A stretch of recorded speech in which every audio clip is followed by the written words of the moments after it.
الحمدللہ رب العالمین والصلاة والسلام علی حبیبہ محمد وآلہ وصحبہ اجمعین اما بعد فاعوذ باللہ من الشیطان الرجیم بسم اللہ الرحمن الرحیم وَكَذَلِكَ جَعَلْنَا فِي كُلِّ قَرْيَةٍ أَكَابِرَ مُجْرِمِيهَا لِيَمْكُرُوا فِيهَا وَمَا يَمْكُرُونَ إِلَّا بِأَنفُسِهِمْ وَمَا يَشْعُرُونَ اللهم سبحانك لا علم لنا إلا ما علمتنا إنك أنت العليم الحكيم مولاي صل وسلم دائما أبدا على حبيبك من زانت بالسرور معزز سامعین کرام السلام علیکم ورحمۃ اللہ وبرکاتہ۔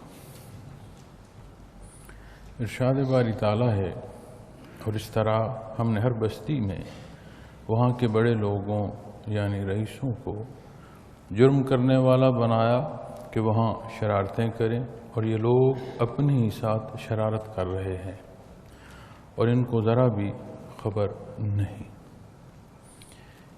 متصل آیہ کریمہ جو ہم نے پچھلے جمعۃ المبارک میں بیان کرنے کی سعادت حاصل کی ہے، اس میں جو اعمال بد اختیار کیے جا رہے ہیں، اور ایک حد ہے جب اس حد سے آگے تجاوز آتا ہے، بنیادی طور پر ایمان حد، اور جو دائرہ ایمان سے باہر ہے اس کا معاملہ اور ہے، اور جو دائرہ اسلام کے اندر آ کر کمزوری کی طرف مائل ہوتا ہے پھر اس کا معاملہ اور ہوتا ہے۔ نبی کریم صلی اللہ علیہ وسلم کا فرمان ہے کہ ہر غلطی یا گناہ جو ہے اس سے قلب پر ایک سیاہ نقطہ وارد ہوتا ہے، اور اگر غلطی ہی تواتر میں رہے تو وہ سیاہ نقطہ پھیلتا جاتا ہے۔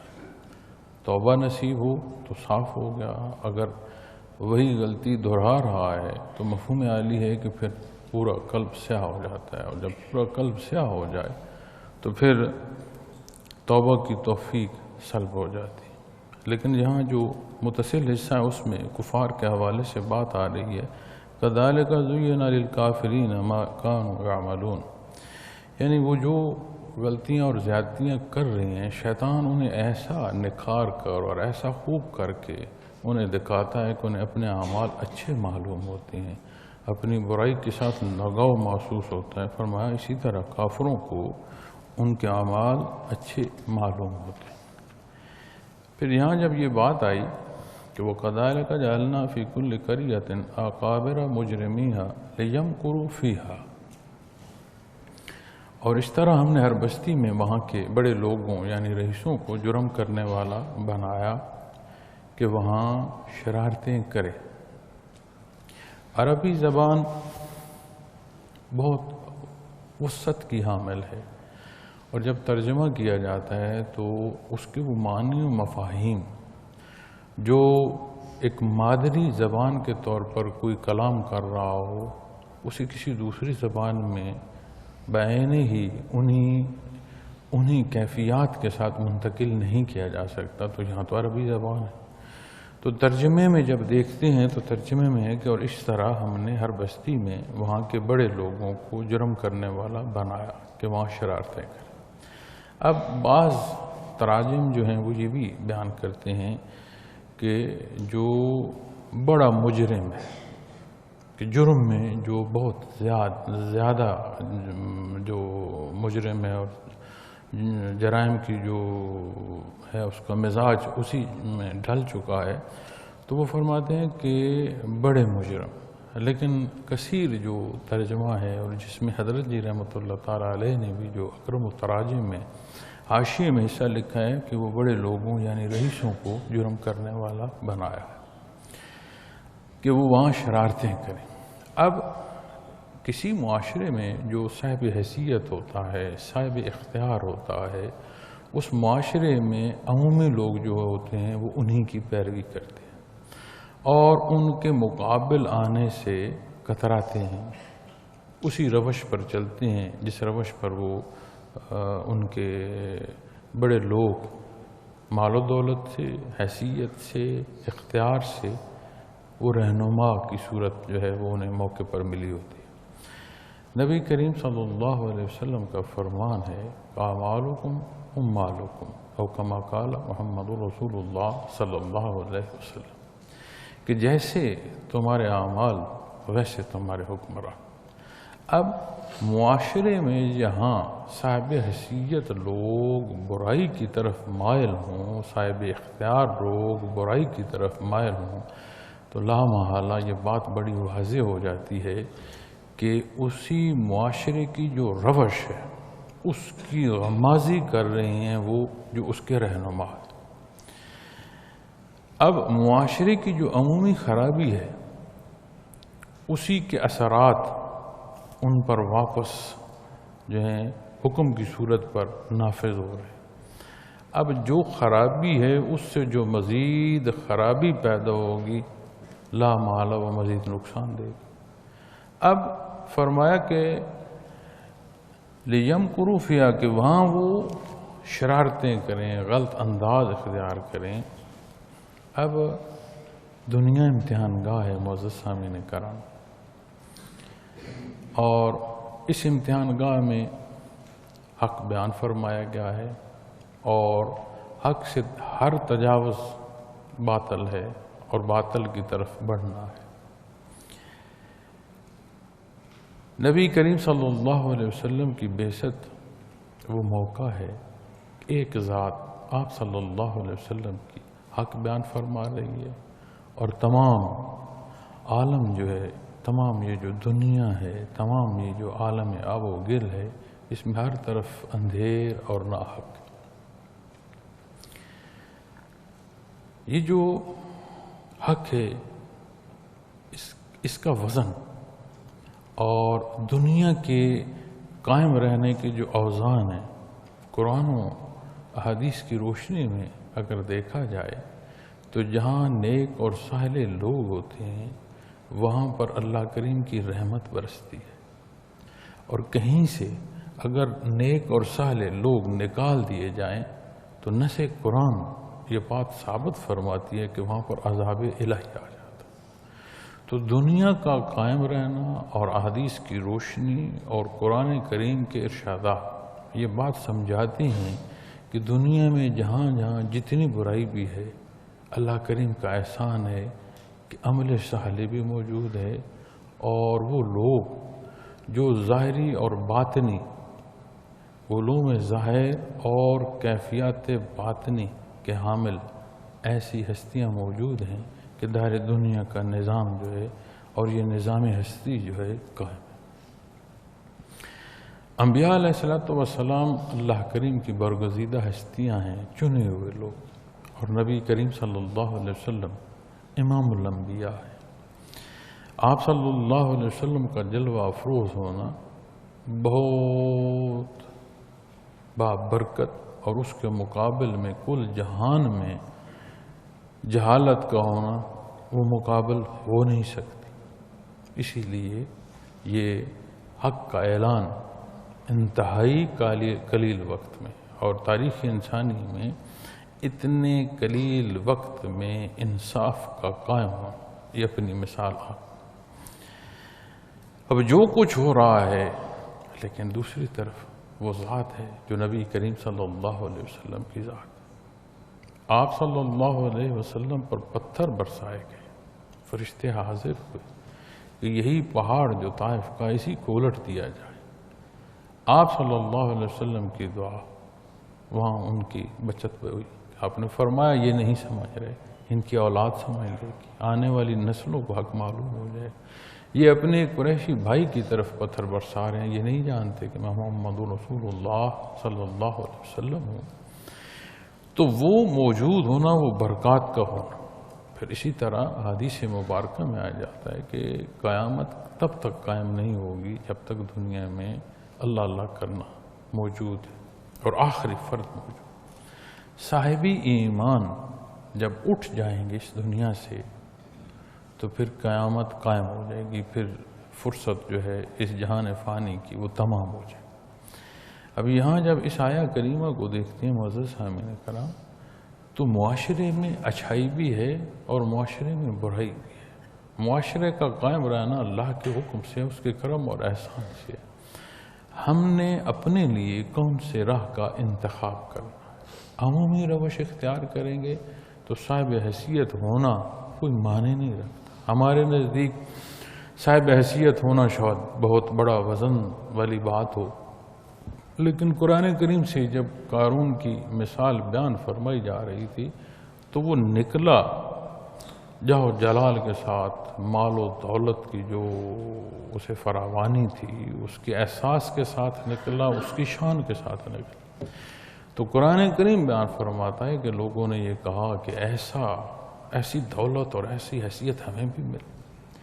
پھر جب وہ زمین میں دھس گیا اور اللہ کریم کا عذاب وارد ہو گیا، نازل ہو گیا، حکم قائم ہوا، وہی لوگ پھر توبہ کر رہے تھے، اللہ کریم پناہ عطا فرمائے ایسی حیثیت سے جو بندے کو ڈبو دے۔ پھر ضروریات زندگی، عوارضات زندگی، روزمرہ کے معمولات، خواہشات، ضروریات، حیثیتوں میں فرق، استعداد میں فرق، حالات اور معاشرے کی روش اور ہر جگہ کی روش کا اپنا انداز، انسان ضرورت کی تکمیل کے لیے گرد و پیش دیکھتا ہے، لوگوں کو دیکھتا ہے، صاحب حیثیت لوگوں کو دیکھتا ہے۔ خیال کیا جاتا ہے کہ حکمران کے ساتھ اگر تعلق ہوگا، حکمران کے ساتھ اگر شناسائی ہوگی تو معاشرے میں میرا مقام ہوگا، میرا لحاظ ہوگا۔ دنیا فانی ہے معزز سامعین کرام، اور جہاں جہاں جو تجاوز اختیار کیا جا رہا ہے وہ قائم نہیں رہے گا، اس کے اثرات قائم رہے گا۔ ورع، نیکی، تقوی، یہ وہ رستے ہیں جو اس درجے کی اللہ کریم انہیں قائم فرماتے ہیں کہ وہ آخرت تک ان کے اجر اور ثواب جو ہیں بندے کو نصیب ہوتے ہیں، اللہ کی رضا نصیب ہوتی ہے، بخشش نصیب ہوتی ہے، فوز عظیم نصیب ہوتا ہے۔ اور جو برائی ہے وہ کیا حیثیت رکھتی ہے؟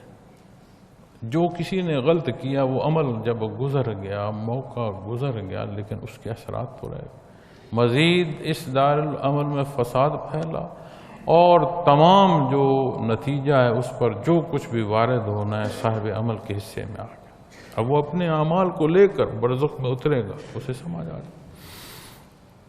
تو یہاں جو ضروری ہے کہ ہمیں نبی کریم صلی اللہ علیہ وسلم نے لا الہ الا اللہ محمد رسول اللہ صلی اللہ علیہ وسلم کے تحت، اس کلمہ توحید کے تحت ایک ایسی آزادی عطا فرمائی ہے جو صرف اللہ کے حضور سربہ سجود کرتی ہے اور مخلوق خدا سے آزاد کر دے۔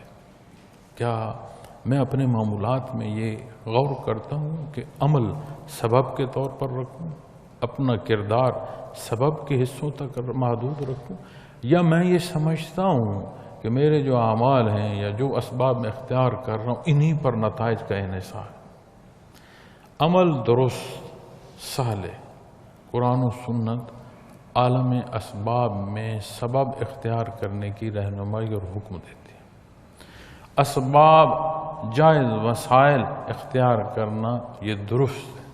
ان جائز وسائل کے اختیار کرنے کے بعد اپنا جو اختیاری عمل ہے اس پر انحصار نہیں، انحصار پھر اللہ کی ذات۔ ہم جب گرد و پیش دیکھتے ہیں، آپ یقین مانیں، کسی کو معلوم ہو کہ اس کا میرے متعلقہ حصوں میں اختیار نہیں ہے، اس کی روش ہو ہوتی ہے، اور اسے معلوم ہو کہ جہاں میری ضروریات وابستہ ہیں وہاں اس شخص کی جو ہے عمل داری ہے یا عمل دخل ہے یا اس کا کسی درجے کا اختیار ہے، اس کا مزاج بدل جاتا ہے، اس کا انداز گفتگو بدل جاتا ہے۔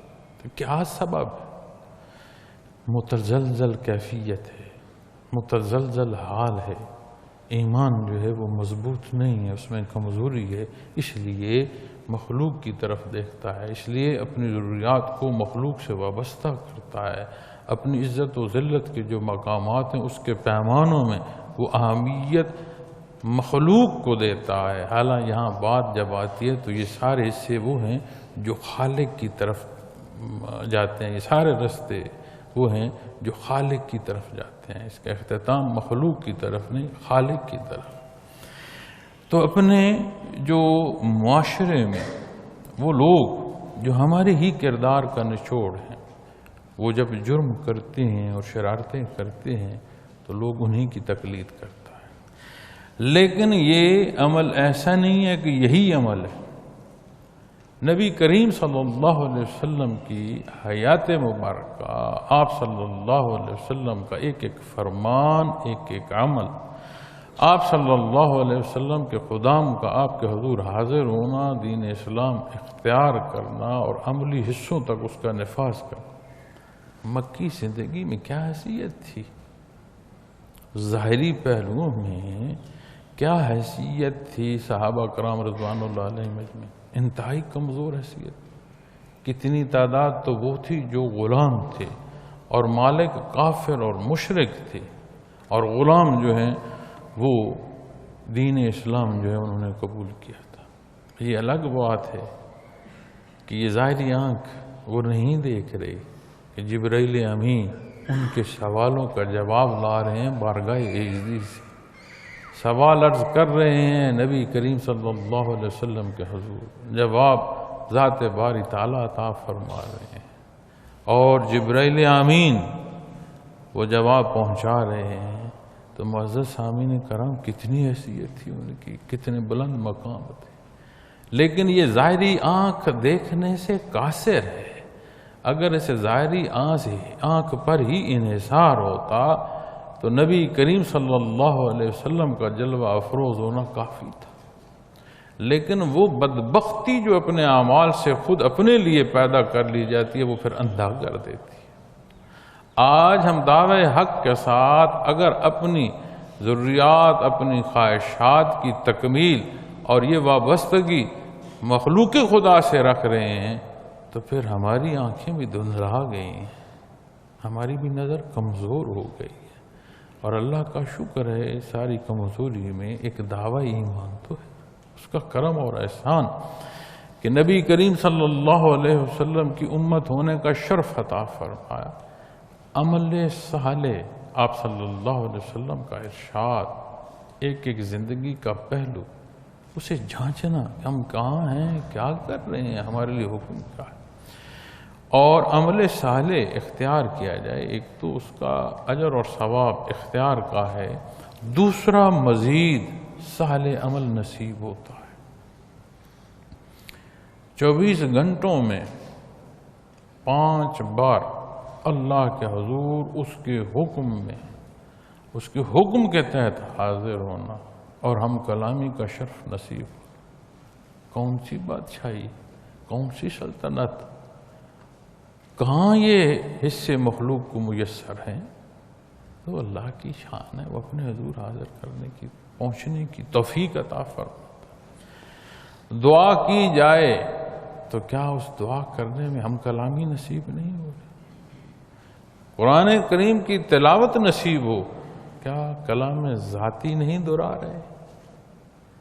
کیا وہ حصے جو لبھائے محمد رسول اللہ صلی اللہ علیہ وسلم سے ادا ہوئے وہ شرف نصیب نہیں ہو رہا کہ اسی کلام کو پڑھنے کی سعادت نصیب ہو رہی؟ دین اسلام پر عمل پیرا ہونا خالص یہ مستغنی کر دیتا ہے مخلوق سے، اور اگر میرا دعویٰ عمل کا بھی ہے اور میری صورت ظاہری ایسی ہے کہ اس سے لگتا ہے کہ بعمل مسلمان ہے، لیکن میرے معمولات مخلوق کی طرف مبذول ہو رہے ہیں اور میں مخلوق سے استفادہ چاہتا ہوں، تو پھر کہیں کمی بیشی ہے، ضرورت ہے اس کمی بیشی کی نشاندہی کی جائے۔ وَمَا يَمْكُرُونَ إِلَّا بِأَنفُسِهِمْ وَمَا يَشْعُرُونَ فرمایا، اور یہ لوگ اپنے ہی ساتھ شرارت کر رہے ہیں۔ جو بھی غلطی اور تجاوز ہے وہ زیادتی اپنے آپ کے ساتھ ہے۔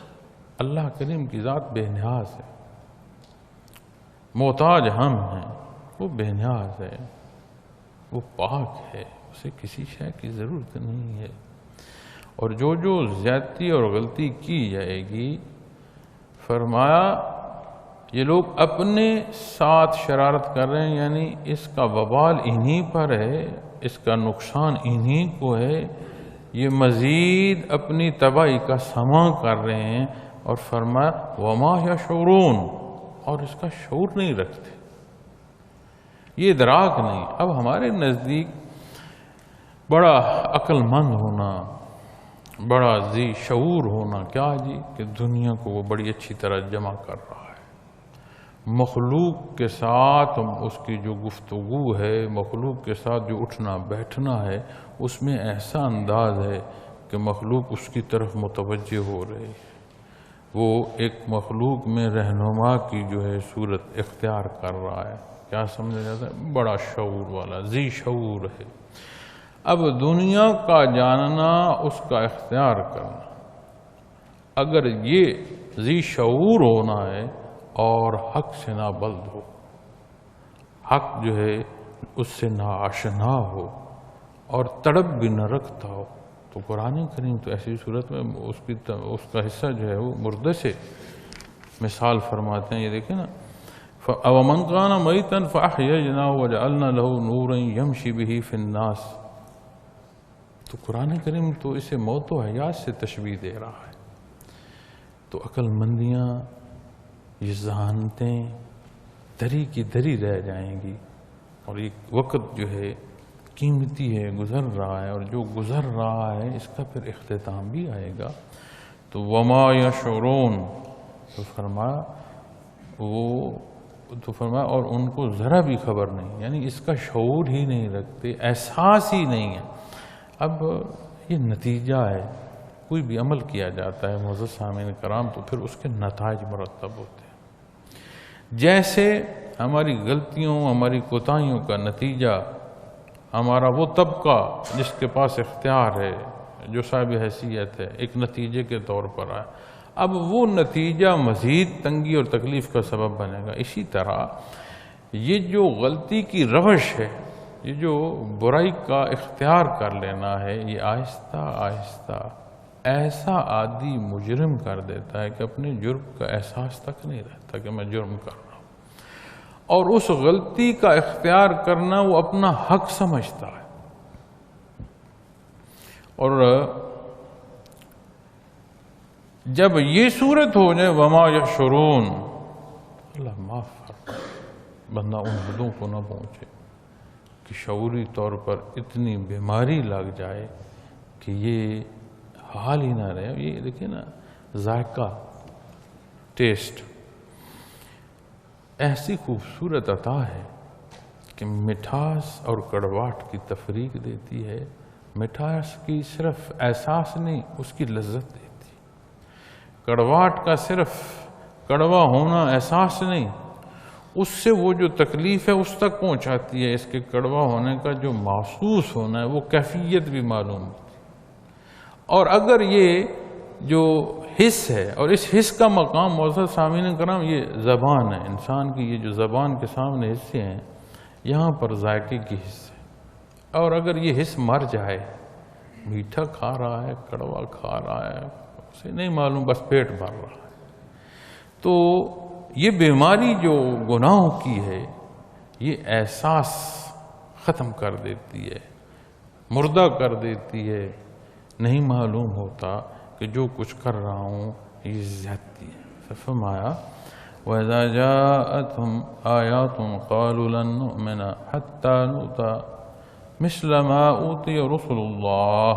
فرمایا جب ان کے پاس کوئی آیت آتی ہے تو کہتے ہیں کہ جب تک ہم اس کو اسی طرح کی رسالت نہ دی جائے جس طرح کی رسالت اللہ کے پیغمبروں کو ملی، ہم ہرگز نہیں مانیں گے۔ انکار نتیجہ ہے کس کا؟ تکبر کا۔ کوئی بات بھی جب بات کی جاتی ہے کہ میں نہیں مانتا، تو آپ غور کیجئے گا کہ لفظ میں یا ذات پہلے آ گئی ہے، شے کا انکار بعد میں آ گیا، اور ماننا اس کی ابتدا ہی اقرار سے ہے۔ نہ ماننے کی جو ابتدا ہے وہ اس تکبر سے ہے، جو انکار ہے اس کی ابتدا تکبر سے ہے۔ شیطان نے کیا کہا تھا کہ میں سجدہ نہیں کرتا حضرت آدم علیہ السلام، کیوں نہیں بھائی تو سجدہ کرتا؟ اس لیے سجدہ نہیں کرتا کہ اللہ تو نے انہیں مٹی سے پیدا فرما اور مجھے آگ سے پیدا فرما، میں اس سے اعلیٰ ہوں۔ تو تکبر جو ہے اس نے اختیار کیا، ڈوب گیا، مغزی ٹھہرا۔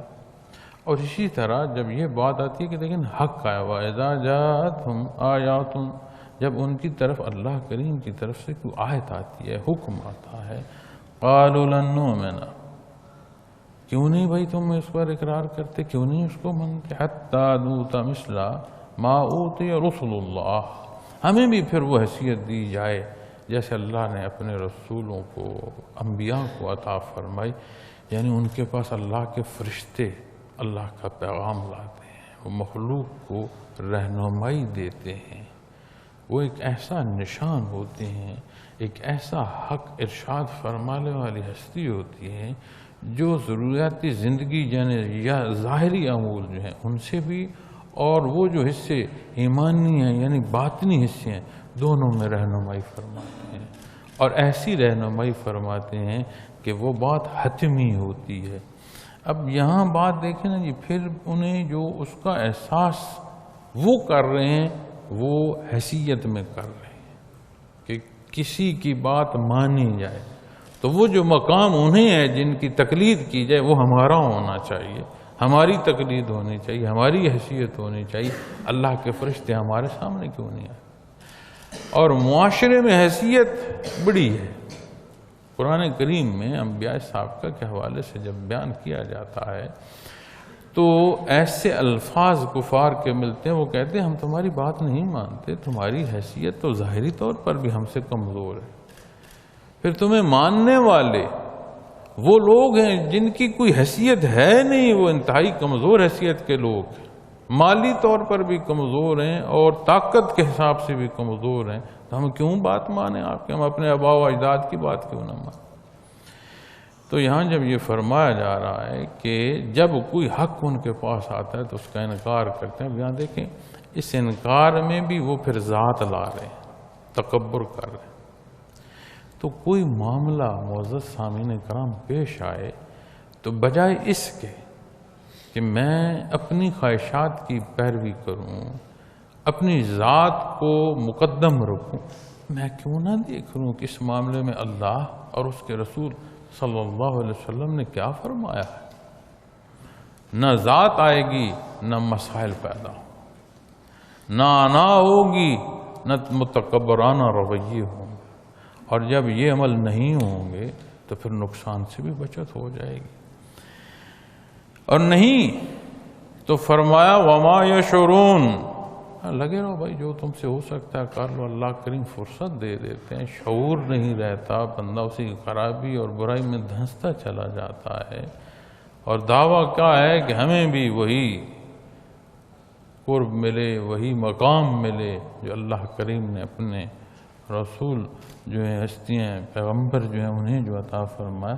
اللہ عالم حیث یجعل رسالتہ، فرمایا اللہ خوب جانتے ہیں کہ نور رسالت کس کو عطا فرمانا ہے۔ معزز سامعین کرام، میں نے عرض کیا انبیاء اور رسول اللہ کریم کی مقرب ہستیاں ہیں، یہ چنے گئے لوگ ہیں، اللہ کریم نے ان ہستیوں کو پسند فرمایا، ان ہستیوں کی تقلید، ان ہستیوں کے ارشادات پر چلنا اللہ کی رضا کو پہنچاتا، ان ہستیوں سے جو تعلق ہے، جو رشتہ ہے، جو اس کی باریکیاں ہیں، اللہ کریم کی رضا سے پھر اس کے قرب کو لے کر جاتی ہیں۔ اتنی بلند پایا یہ ہستیاں ہیں، لیکن یہ وہ ہستیاں ہیں جنہیں اللہ کریم نے چنا ہے، یہ ان کی شان ہے، یہ چنے گئے لوگ، یہ عمومی بات نہیں ہے، اللہ کے برگزیدہ ہستیاں جو چنی گئی معصوم عن الخطا ہے۔ اللہ کا احسان ہے کہ اس نے ان ہستیوں کو مبعوث فرمایا، ہم جیسے کمزور خطا کار لوگوں کی رہنمائی کا سبب ہے یہ ہستیاں، اور ہم پر کتنا بڑا احسان، ہمیں بعثت محمد رسول اللہ صلی اللہ علیہ وسلم سے نوازا۔ اب جب بات اس عطا کی آئے گی معزز سامعین کرام تو پھر یہ سمجھنا ضروری ہے،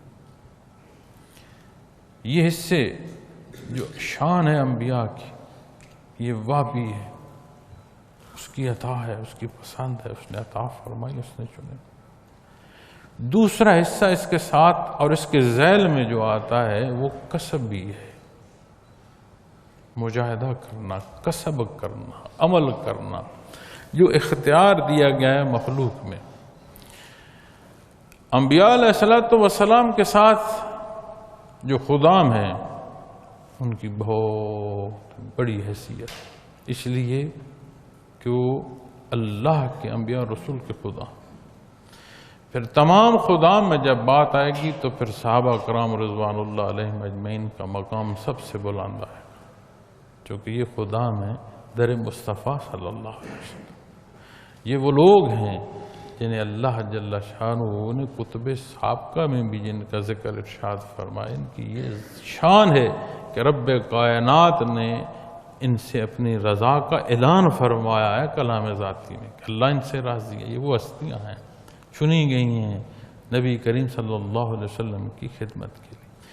پھر یہی تعلق معزز سامعین کرام، یہی جو شان رسالت ہے اس کا تعلق متصل 3 زمانوں میں آتا ہے، تابعین تبع تابعین تک آتا ہے، صحابہ تابعین تبع تابعین۔ پھر اس کے بعد بات آتی ہے اولیاء اللہ کی۔ تو بات جو میں نے کی کسب کی، ولایت کا اعلیٰ ترین کوئی مقام جو ہے یا منصب جو ہے یہ ممکنات میں ہے، یہ ممکن ہے کوئی اولاد آدم میں سے اس مقام کو حاصل کر سکتا ہے۔ کسے نصیب ہوتا ہے، کسے عمل نصیب ہوتا ہے، کس پر اللہ کی کتنی کرم نوازی ہوتی ہے، یہ الگ موضوعات ہے، لیکن یہ کسب بھی ہے، یہ ممکنات میں سے ہے۔ ایسا نہیں کہ کسی بزرگ کا بیٹا ہے تو اس کا وہ رشتہ ہی سبب ہے، اور وہ رشتہ کسی کے پاس نہیں ہے تو پھر اس کے پاس سبب نہیں ہے کہ وہ ولایت کے مقامات جو ہیں اعلیٰ ان تک نہیں پہنچ۔ ایسا نہیں ہے، ولایت کسب بھی ہے، بنیاد ایمان ہے۔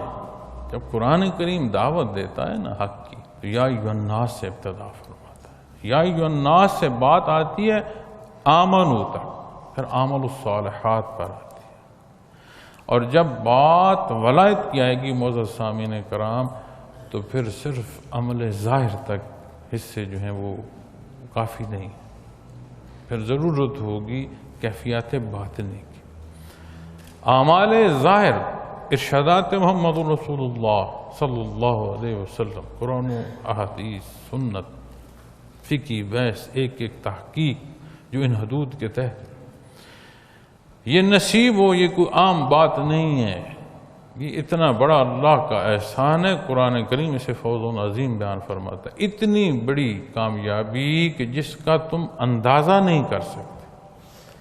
لیکن پھر دوسرا حصہ جو اس سے آگے چلتی ہے بات، اس رضا کے بعد پھر ایک اور رشتہ ہے، وہ قرب کا ہے۔ اس کے لیے ضروری ہے کیفیات محمد رسول اللہ صلی اللہ علیہ وسلم۔ اور جو بات میں اچھائی اور برائی کے حوالے سے کر رہا تھا، یاد رکھیں وجود حق کا ہے، نیکی اور ورع تقوی کا ہے۔ برائی ایسی ہے جیسے اندھیرا ہوتا ہے، اور اندھیرا اس لیے نہیں ہوتا کہ اندھیرا وجود رکھتا ہے، جہاں روشنی نہیں ہوگی وہاں اندھیرا ہوگا، اور جہاں روشنی آ جائے گی وہاں اندھیرا نہیں رہے گا۔ تو آپ صلی اللہ علیہ وسلم کی امت میں ایسے لوگ موجود ہیں، رہیں گے قیامت، جن کے قلوب قلب اثر محمد رسول اللہ صلی اللہ علیہ وسلم سے جڑے ہوں گے، جو امور ظاہر میں یہ ایک ایک عمل میں دیکھیں گے کہ حکم کیا ہے اللہ اور اس کے حبیب کا، جو کیفیات باطنی میں وہ تڑپ رکھیں گے کہ رب کائنات انہیں قلب اثر صلی اللہ علیہ وسلم سے کیفیات عطا فرمائے گا۔ دنیا اور جہان کا ایک نظام قائم ہے، چل رہا ہے، جہاں لوگ کام کرنے کے لیے دن کی روشنی جنہیں عطا فرمائی ہے، رب کائنات نے انہیں رات کی آغوش بھی عطا فرمائی کہ آرام کر سکے، ایک نظام ہے۔ اسی طرح جو حق کا اختیار کرنا ہے وہ لوگ موجود ہیں، رہیں گے۔ اسی طرح یہ جو کیفی حصے ہیں اللہ کریم نے متصل حصے، سلاسل اسی لیے کہتے ہیں، عطا فرمائے ہیں، اور ہیں رہیں گے. بات میرے اور آپ کی ہے. ہم بام بحث میں لگے ہیں، بام روز جو روزگار ہے اسی میں چکر میں پھنسے ہوئے ہیں، نوکریوں میں لگے ہوئے ہیں، حیثیت کی دوڑ میں لگے ہوئے ہیں. کہاں کوئی پھنسا ہوا ہے. یہ ہوش کس نے کرنا ہے میاں؟ جو مخاطب ہے اس نے کرنا ہے. اور مخاطب کیا مولانا ہے؟ مخاطب کیا پیر صاحب ہے؟ ہم میں سے ہر ایک مخاطب ہے معزز سامعین کرام. اور یہ اس کا احسان کہ وہ اس نے مخاطب فرمایا. اور اگر اس کے مخاطب ہونے کو سن لیا جائے، سمجھ لیا جائے، تو یہ اتنا بڑا احسان ہے کہ کیفیت اور حال منتخب کی ہو جاتی ہے، یعنی چنا جاتا ہے. تو معصوم عن الخطا تو انبیاء اور رسول، لیکن حفاظت الہیہ کا سبب بن جاتا ہے. ہم لوگ کمزور ہیں، نہیں معلوم اس چلنے میں کہاں ٹھوکر کھا کر گر جائیں. تو جب وہ حفاظت فرماتا ہے تو پھر یہ رستہ آسان ہوتا ہے. اللہ جل شانہ یہ حقیقت سمجھنے کی توفیق عطا فرمائے اور محفوظ رکھے کہ ہم اپنی انا کا شکار ہو جائیں. ہم متکبرانہ رویوں میں ہمارے مزاج ڈھل جائیں. اللہ اس سے محفوظ رکھے. اللہ کریم ہمیں بحالت ایمان رکھے. اللہ کریم ہمارے معاشروں میں اسلام کا نفاذ فرمائے. اللہ کریم ہمارے ممالک میں، ہمارے ملک میں انصاف و رائج فرمائے. اللہ ہمیں ہدایت عطا فرمائے. یہ جو ہمارا کردار ہم پر ہر صورت میں سوار ہے اور جسے ہم بھگت رہے ہیں، اس سے چھوٹنے کا سبب بھی یہی ہے. اللہ ہم سب کو ہدایت دے، اس ملک کی حفاظت فرمائے. وآخر دعوانا الحمد للہ رب العالمین.